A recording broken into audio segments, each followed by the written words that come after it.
In 1975, Strathroy, Ontario was a small town that, by all appearances, should have been a safe place to live. It is conveniently located 35 kilometers, 22 miles west of London and near Highway 402, one of the major trade links between Ontario, Canada and the Midwestern United States. At the time, Strathroy had a population of only around 7,500, so you might think crime would not have been a big issue, but you would be wrong. For instance, during the week of July 27, 1975, there were 70 occurrences investigated by local police, from tree limbs falling on vehicles, to hit-and-run accidents, to the cold-blooded murder of Irene Frances Gibbons. Frances Gibbons was born in Oxbow, Saskatchewan to Thomas Gibbons and Mary Angela Terrell. After spending some time in Mount Bridges, Ontario, Frances and her mom relocated to Strathroy, larger village a short distance away, in 1953. Sadly, Frances's mom died a couple years after they moved. Frances never married, and by time 1975 rolled around, the 66-year-old was retired and had spent a couple decades living on her own. Before she retired, she worked at Craftmaster, a factory in town that specialized in manufacturing art kits. This job was especially convenient for Frances because it was within walking distance of her house, and she did not have a vehicle. Everything started off as planned for Frances on Thursday, July 31, 1975, in her quaint red bungalow on Kiefer Street. After dressing in her brown polka-dot dress and eating breakfast, Frances set off on the 20-minute walk downtown from her South Side home. Typically, once a week her best friend Ruby Toner drove Frances into town so she could pick up groceries and run other errands. But this week Ruby was unavailable. Once in town, Frances shopped for groceries at Foodland. She made the usual arrangements to have her groceries delivered later that afternoon. Then, she stopped in at Eaton's on Front Street. During her errands, Frances passed by her neighbor Mina Hawkins on the street at approximately 11 a.m. When she was done in town, Frances walked back home, arriving around noon. Once she settled in, she chatted with a friend on the phone. This was the last time anyone heard from Frances.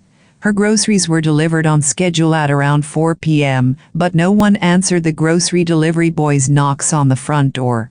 When Sandra DeBoer, a young girl filling in for the usual newspaper carrier who was on vacation, delivered the newspaper, she noticed the groceries in the grocery box on the front stoop and heard Frances's dog Tommy barking inside the house.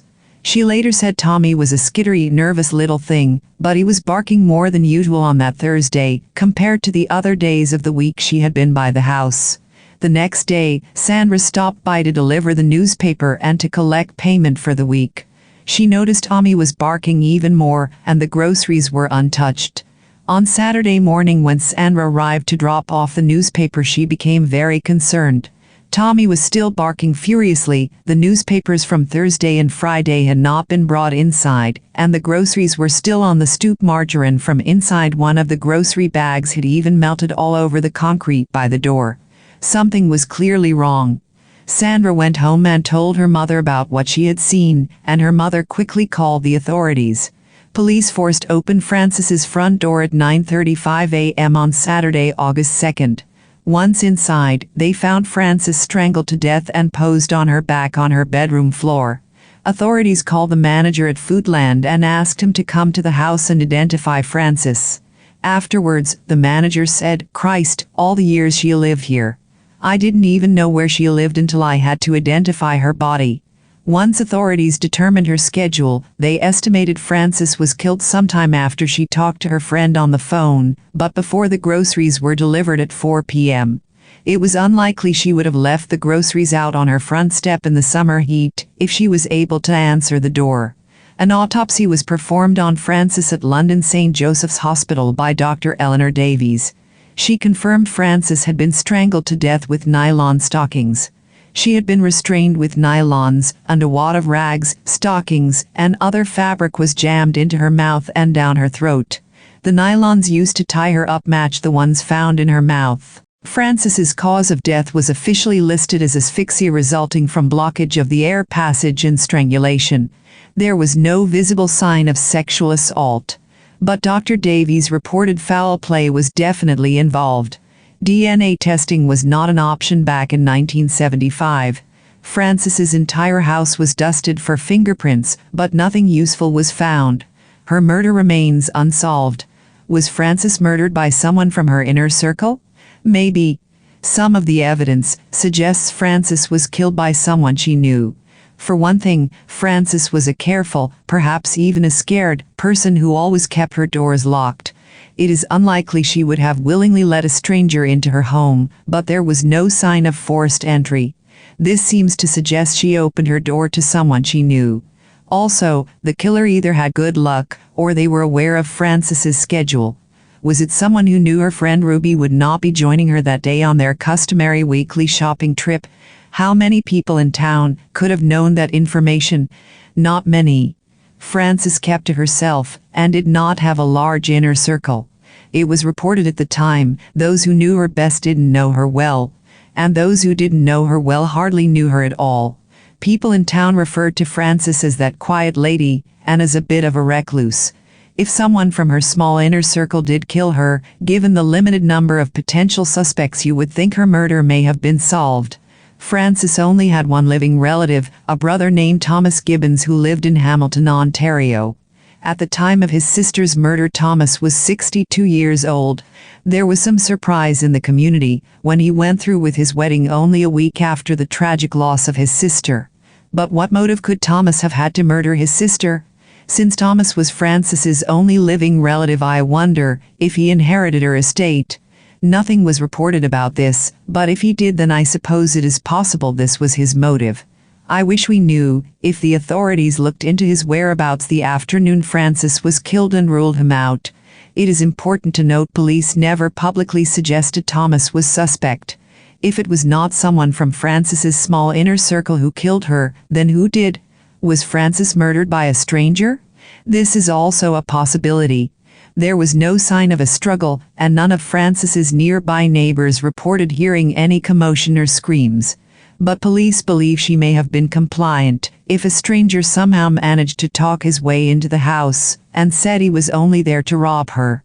Authorities also think it was possible the killer gained access to Frances's home while she was in town and waited for her to return. There are a couple of problems with this theory. Why was there no sign of forced entry? And did the killer really just sit around and wait while she visited with her friend on the phone? It would be nice to know how long this conversation lasted. 5 minutes? An hour?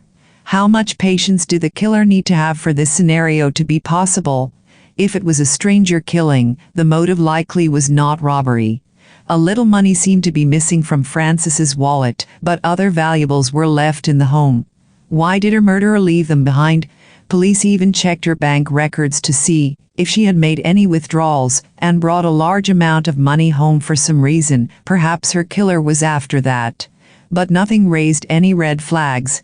Maybe Frances's murder was a sex crime. Even though there was no evidence of a sexual assault, that does not mean the crime was not sexual in nature. It could be that evidence of a sex crime was missed. Moreover, tying someone up with nylons and then slowly strangling them to death is an intimate act, and it suggests a predatory need for power and control over women. In fact, Frances had told her best friend Ruby she had been receiving funny phone calls practically every night for 2 to 3 weeks leading up to her murder. She said the calls were placed by a man she did not know, but Frances refused to disclose the content of the calls. Were they embarrassing? Threatening? We will never know. Frances did live across the street from what used to be Southdale Public School.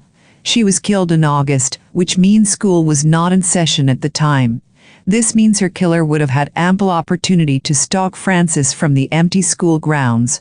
If Frances's murder was committed by a stranger, was he a one-and-done killer? Or was he responsible for the death of other women? Was a serial killer tormenting southern Ontario in the mid-1970s? Surprisingly, this is highly likely. On November 8, 1975, an article in the London Free Press reported rewards totaling $38,500, almost $200,000 in today's money, were being offered to help solve the murders of 7 southern Ontario women who had been killed over the previous 1.5 years. In addition to Frances's murder, 2 of the murders occurred in the Strathroy area. On March 3, 1974, Judy Barksey, 19 years of age, was stabbed to death, and her throat was slashed with a sharp object. Her body was discovered in a pool of blood near the Canadian National Railway (CNR) station behind Bailey Farm Supplies in Strathroy. Authorities believe Judy left her boarding house on Maitland Terrace and walked along Frank Street to Pizza Delight. Once there, she picked up food and then took a fateful shortcut across the CNR property. Approximately 40 feet from her body, police found soft drinks, candy bars, and a pizza. They believe Judy dropped these items as she attempted to fight off and escape her attacker. Louise Jenner, also 19 years of age, had her throat slashed on October 20, 1975. The crime occurred in her home on Highway 81 in Mount Bridges, which is around 11.5 kilometers, 7 miles, from Strathroy. Her 6-month-old daughter was sleeping in her crib during the crime but was unharmed. Louise's body was found by her husband only a few hours after she was killed. There was a car seen near their home around the time of the murder. It was described as a late-model Oldsmobile Cutlass with opera windows, medium brown with a cream-colored vinyl roof. But witnesses could not provide a description of the driver. Police checked over 1,800 cars registered from Windsor to Barrie that fit the description of this vehicle, but nothing came of the lead. Were the murders of Judy, Frances, and Louise really connected? There was a tentative connection between Louise and Judy. They both worked at the same pizza place. The connection, though, was not that telling since their employment at the restaurant did not overlap, and they did not even work for the same owners. Also, no link was ever made between the young murder victims and 66-year-old Frances. Not only were their ages wildly different, but also they were both killed with a knife, and Frances was strangled. No murder weapon was found at either of their crime scenes, whereas the stockings that killed Frances were left in her home. The only real similarities were all of the victims were women, and no fingerprints were found at any of the 3 crime scenes. Taking all of this into consideration, I think Judy and Louise's murders could have been connected, but not Frances's. But the authorities think otherwise. The Ontario Provincial Police, OP, had no leads in the murders of Judy, Frances, and Louise, but given the previously low murder rate in the region, the last murder before Judy occurred in 1925, even without much evidence linking the crimes, they found it difficult to believe they were not related. OP Staff Superintendent JSK of the Criminal Investigations Branch said they hadn't ruled out a link between the 3 Strathroy murders. He added there might even be a connection between the 3 murders and several others committed in nearby communities during the previous year. Perlinez Donald, 83, was stabbed to death in her home on October 14, 1975, in Oil Springs, 48 kilometers, 30 miles southeast of London. Aletha Jane Henning, 57, was beaten and stabbed to death on September 20, 1975, in her home in Atun, 16 kilometers, 10 miles northwest of Mount Forest. Violet Semple, 81, was beaten to death, and her house was set on fire November 2, 1975, in Markdale, about 80 kilometers, 50 miles north of Kitchener. Despite the belief some, if not all, of these cases were linked, this information never helped to solve any of the murders. For the 3 Strathroy murders alone, which includes Frances's case, at least 10,000 interviews were conducted and mountains of paperwork were compiled. But Staff Superintendent K had to admit to the media few solid leads had materialized. Regardless, he stressed, we are still looking for that common denominator. I think it is very plausible a serial killer was hunting in southern Ontario in the mid-1970s. Several of crimes discussed here may indeed be related, but it is still unclear if the person who stabbed and slashed the 2 young women to death in the Strathroy area is the same killer who strangled 66-year-old Frances. It is possible, but more evidence is needed for the theory to be rock solid. So, are there any other options? Did the murder of Jane Burton Mcmurty also kill Frances? In October of 1973 there was a murder in Hensel, Ontario, 64 kilometers, 40 miles north of London, that seems similar to Frances's murder. Like Frances, 93-year-old Jane Burton Mcmurty lived alone.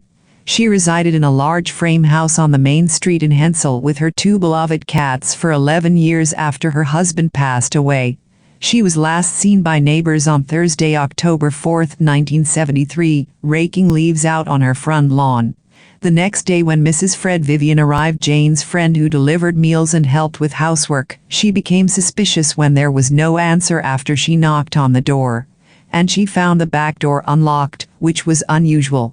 She went home and called Jane, but could not get through. It was later discovered the phone lines to Jane's house had been cut. Jane's friend called police. When they entered the home to do a welfare check, they found Jane's naked body on the floor of her bedroom. The murder of Jane was, without doubt, a sex crime. The Center of Forensic Science in Toronto determined she had been sexually assaulted, whereas such blatant evidence was missing in Frances's case. But as mentioned earlier, it is extremely likely Frances's murder was a sex crime. Still, there are a couple of interesting differences in the cases. First, authorities found signs of attempted entry in at least 2 locations at Jane's house. Similar signs were never found at Frances's.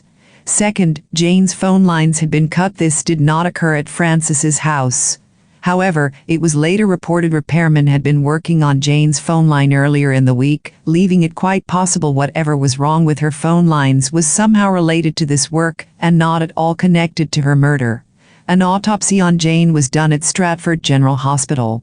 Jane, like Frances, was strangled with nylons. The nylons were not tied with a typical knot. Rather, the elaborate and tightly fastened restraints were made by someone who no doubt had done this before.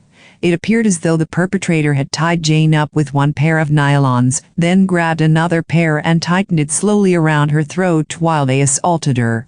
Jane's killing suggested the work of a sadistic sexual homicide. This was not the type of killing done by a panic burglar who had been caught in the act. Moreover, this kind of killer seems extremely likely to kill again. Did this killer murder Frances around a year and 9 months after murdering Jane? I think this is a possibility given the similarities in the cases. 47 days after Jane's murder, Leah George Salter of Kippen, Ontario, was charged with her murder. Little is known about this trial, but in April of 1974, a jury found the 39-year-old sheet metal worker not guilty after deliberating for only 3.5 hours after a 9-day trial. As in Frances's case, Jane's murder remains unsolved. Who do you think murdered Frances? Frances was mourned by her few loved ones and laid to rest in Strathroy's Roman Catholic cemetery. Justice for Frances has yet to be attained, and the community of Strathroy still waits for answers. Shortly after Frances's horrific murder, Police Chief William Smith said, "If a woman in this town isn't afraid, then there's something the matter with her." The residents of Strathroy were terrified. Before the crime spree in the region, few people locked their doors. After the killings, locks sold out at the local hardware store. The grocery store manager explained, "It's a small town and people are shook. Not just old people, but everyone." People were not only scared for their safety, but also they were worried about being questioned by police and having people in the community think they were guilty. This begs the question how much this reticence to share information hampered the investigation. If you have any information about Frances's murder, contact the Strathroy Caradoc Police at 519-245-1250. Or, if you can assist authorities with any of the other murders mentioned in this article, call the Royal Canada Mounted Police at 613-993-7267.